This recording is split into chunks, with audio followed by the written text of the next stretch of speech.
ये विधानसभा भी बेहद खास है, बेहद फेमस है।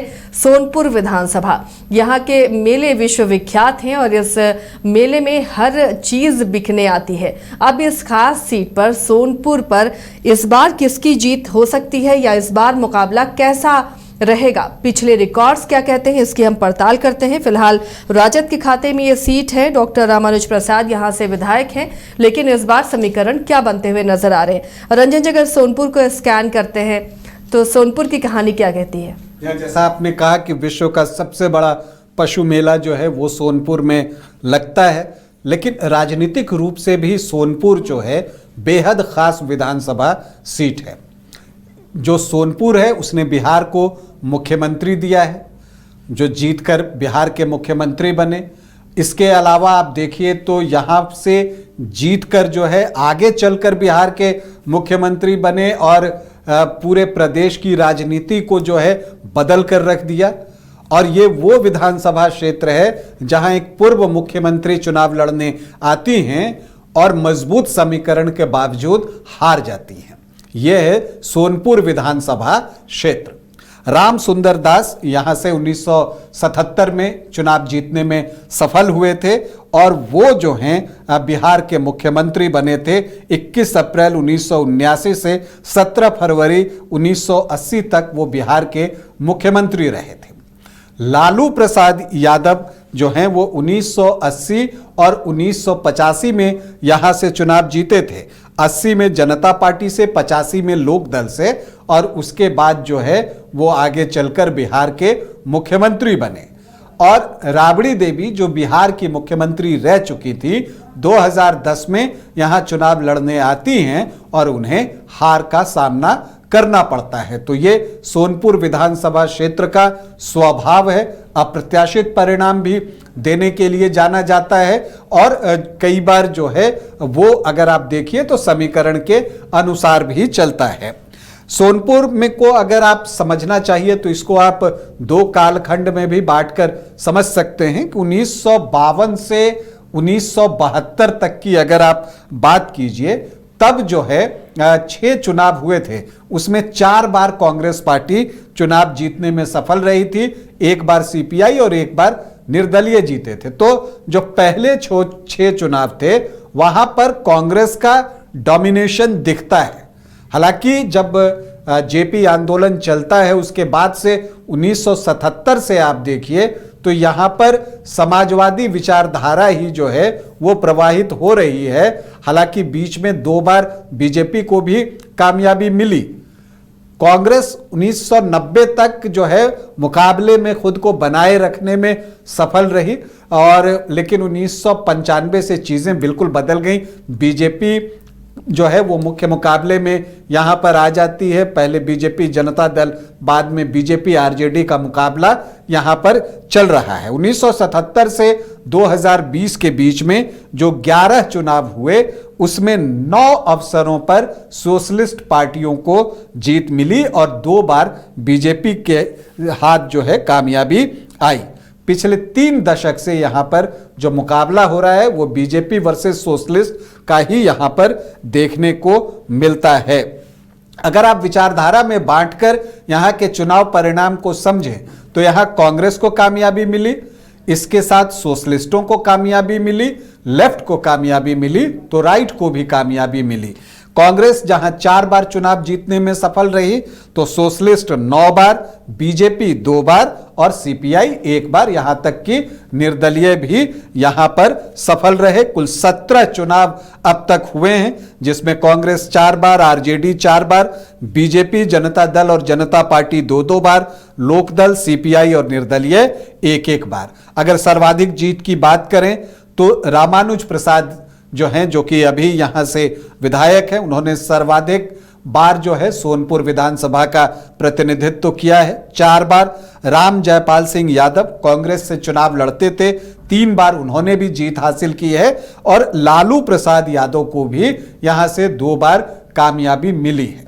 अब 2025 में क्या होगा, बात लालू प्रसाद यादव की निकली है तो चर्चा यह भी है कि सोनपुर से रोहिणी आचार्य जो है वो आरजेडी के टिकट पर चुनाव लड़ सकती हैं और इसके पीछे वजह यह है कि यहाँ का समीकरण जो है वो आरजेडी को सपोर्ट करता हुआ दिखता है। और यहाँ का रिकॉर्ड भी आप देखिए तो कांग्रेस के बराबर आरजेडी को यहाँ कामयाबी मिली है। 4 बार चुनाव जीतने में आरजेडी सफल रहा है।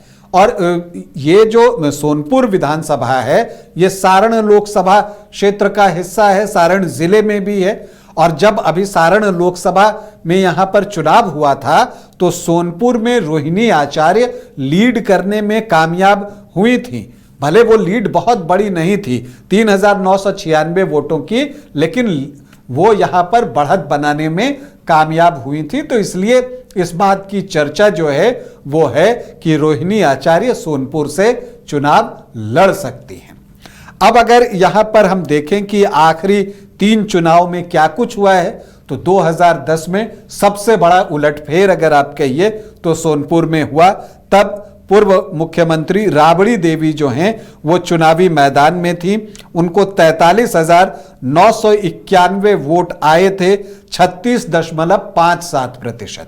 और उनके सामने थे विनय कुमार सिंह और उनको जो है आते हैं 64,676 वोट, मतलब 53.76% वोट। कांग्रेस के अजय सिंह को 2.5% से भी कम वोट, 2,884। तो एक तरफा जीत जो है बीजेपी को यहां पर मिलती है। साल 2010 में विनय कुमार सिंह को 20,685 वोटों से वो राबड़ी देवी को यहां पर शिकस्त देने में कामयाब होते हैं।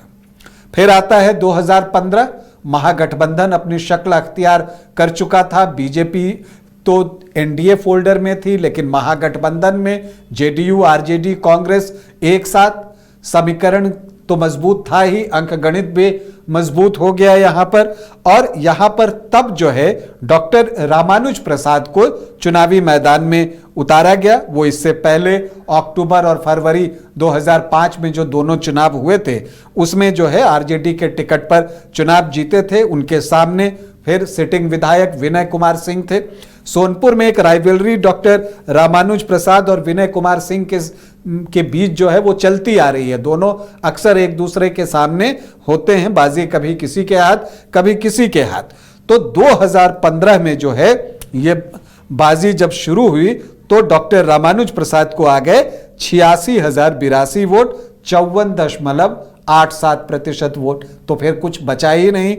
विनय कुमार सिंह को आए 49,686 वोट, 31.68% वोट। जबकि पिछले चुनाव में विनय कुमार सिंह को आए थे लगभग 54.55% वोट। और इस बार जो है रामानुज प्रसाद को आए 54.87% वोट। जीत का मार्जिन मैसिव 36,396 वोटों की। फिर 2020 आता है। डॉक्टर रामानुज प्रसाद एक बार फिर से चुनावी मैदान में उतरते हैं। फिर से उनके सामने विनय कुमार सिंह ही थे। दोनों के बीच इस बार कॉम्परेटिवली एक टफ फाइट हुई, कड़ा मुकाबला था दोनों के बीच में। डॉक्टर रामानुज प्रसाद को 73,247 वोट आए, 43.1%। और विनय कुमार सिंह को आए 66,561 वोट, मतलब कि 39.2%। तो जो दोनों के बीच डिफरेंस था वो 3.9% वोट का था। तो कहने का मतलब कि अगर 2% इधर से उधर हो जाए तो यहां बाजी पलट सकती थी। हालांकि यहां पर बीजेपी को डेंट लगा। चंदन लाल मेहता खड़े थे निर्दलीय, जो कि जेडीयू के बागी थे। उनको 8,667 वोट आ गए और जीत हाथ का मार्जिन 6,686 वोट का ही था। इसके अलावा आप देखिएगा कि हेम नारायण सिंह बीजेपी के बागी थे, वो भी 3,000 के आसपास वोट लेकर आ गए। तो ये सारे नुकसान भी विनय सिंह को उठाने पड़े और वो ये चुनाव हार गए। अब सवाल उठता है कि इस बार क्या होगा साल 2025 में।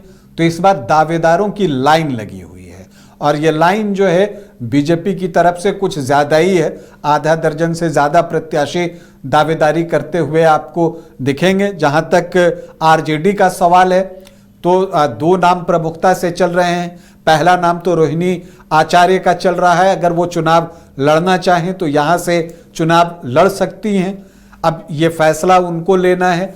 तो एक नाम वो है। और अगर रोहिणी आचार्य नहीं लड़ती हैं तो डॉक्टर रामानुज प्रसाद ही यहां से चुनाव लड़ेंगे, इस बात की पूरी संभावना है। हालांकि सुरेंद्र प्रसाद यादव प्रदेश महासचिव हैं राजद के, वो भी दावेदारी कर रहे हैं। वो उनके समर्थक जो है वो पटना पहुंच गए थे लालू यादव के आवास के पास, वहां पर उन्होंने जो है समर्थन में जो है बातें भी कही सुरेंद्र प्रसाद यादव के। खैर, अगर आप बीजेपी की तरफ से आइए तो पहला दावा तो विनय कुमार सिंह का ही बनता है। लंबे समय से चुनाव लड़ रहे हैं यहाँ पर और जीत भी 2 बार उन्होंने हासिल की है सोनपुर से, तो उनका दावा तो मजबूत है ही। इसके अलावा डॉक्टर पंकज सिंह हैं, विनोद सम्राट हैं, फिर हेम नारायण सिंह है जो पिछला चुनाव निर्दलीय लड़े थे, ओमकार सिंह हैं, उपेंद्र कुमार सिंह हैं जो कि प्रवक्ता हैं। तो इतने नाम तो आपको बीजेपी की तरफ से दिखेंगे।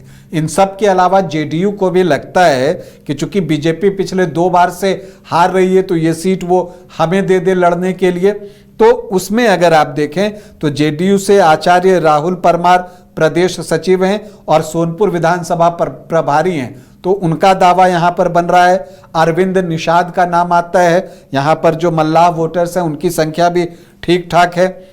इसके अलावा प्रियदर्शी कुमार का नाम आता है। तो कई दावेदार यहां पर दिखते हैं। लेकिन अब सवाल उठता है कि यहां पर जनसुराज किसे प्रत्याशी बनाएगा, तो एक नाम जो आ रहा है वो चंदनलाल मेहता का आ रहा है, जो पिछली बार जो है निर्दलीय चुनाव लड़े थे, वो जनसुराज के प्रत्याशी यहां हो सकते हैं। अगर वो प्रत्याशी हुए तो एनडीए को, चाहे बीजेपी लड़े या जेडीयू, उसको एक डेंट जो है यहां पर लग सकता है।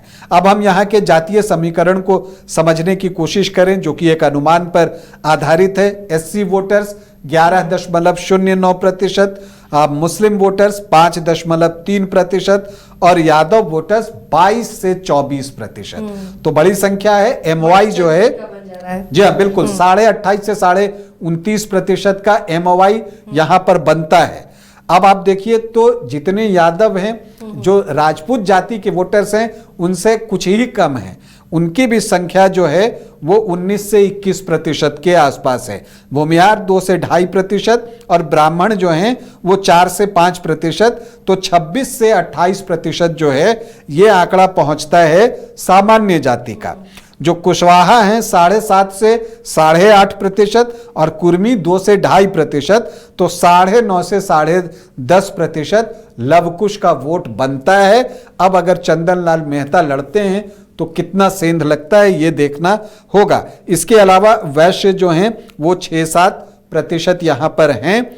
तो आप देखते हैं कि जो एनडीए है उसका भी एक ठीक ठाक वोट बन जाता है और यही वजह है कि यहां पर कांटे का मुकाबला देखने को मिलता है। लोकसभा चुनाव में मार्जिन 4,000 वोटों का, पिछले विधानसभा चुनाव में मार्जिन 6,500 वोटों का। तो यह बताता है कि यहां मुकाबला जो है वो बहुत करीबी है और इसमें जो अन्य प्रत्याशी उतरते हैं, चाहे वो निर्दलीय ही क्यों ना हो, वो किसके वोट पर सेंधमारी कर रहे हैं उससे परिणाम प्रभावित हो जाता है। तो जिसके वोट ज्यादा कट गए उसको हार का सामना यहां करना पड़ सकता है। यहां पर ओबीसी ईबीसी 15 से 17% हैं, तो उनका भी एक आंकड़ा जो है वो यहां पर दिखता है। और तो आप देखिए कि 15 से 17 अदर ओबीसी ईबीसी और जो अनुसूचित जाति के 11% वोट, तो 26 से 27-28% का ये आंकड़ा भी है। इसमें से ज्यादा वोट किनको मिलते हैं ये देखना होगा।